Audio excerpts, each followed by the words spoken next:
Je soulignerai essentiellement trois innovations. La première, c'est la stratégie de priorisation des cas, c'est-à-dire comme le pays est assez vaste et que les magistrats ont en face de beaucoup de cas, nous nous sommes dit qu'il fallait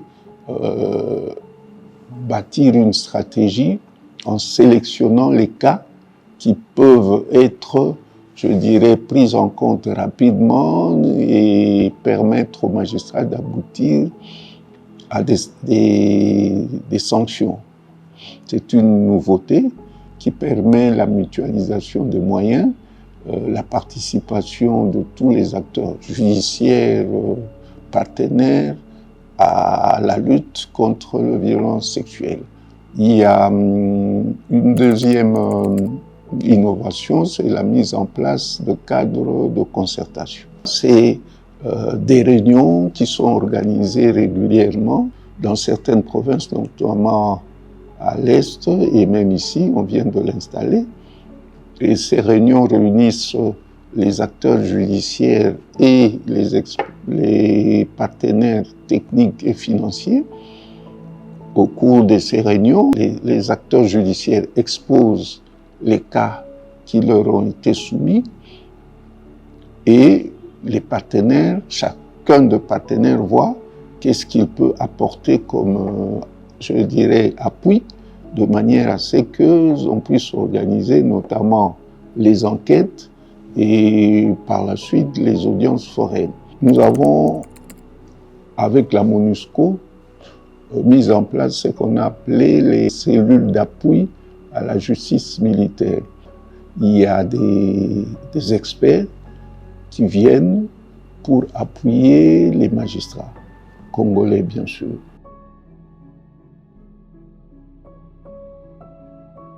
Dans notre pays, il y a la guerre, notamment à l'Est de la République, et cette insécurité créée par cette guerre et par l'action des groupes armés empêche les magistrats d'accéder là où il faudrait qu'ils soient pour procéder à des enquêtes. Il y a aussi le cas de manque de moyens, je dirais financiers principalement, pour les juridictions, pour la justice militaire. Et pour cela, nous sommes obligés de recourir aux partenaires techniques et financiers qui n'ont pas toujours tous les moyens, mais ils font un effort pour nous aider.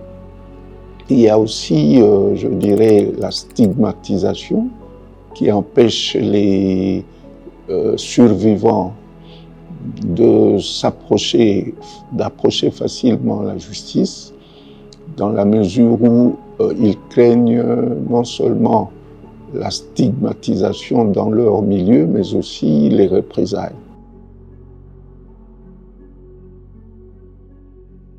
Je pense qu'il serait très intéressant qu'on puisse organiser des forums au cours desquels les acteurs judiciaires de pays qui ont, je dirais, la charge qui connaissent non seulement les conflits armés, mais les autres pays aussi, qui traquent ceux qui commettent les violences sexuelles. Si on peut permettre à tous ces acteurs de se retrouver de temps en temps, d'échanger sur la manière dont chacun procède pour enquêter, poursuivre, obtenir les condamnations, ce serait une très bonne chose. Ce serait une bonne chose que nous puissions avoir accès à ce centre-là qui emmagasine les jurisprudences.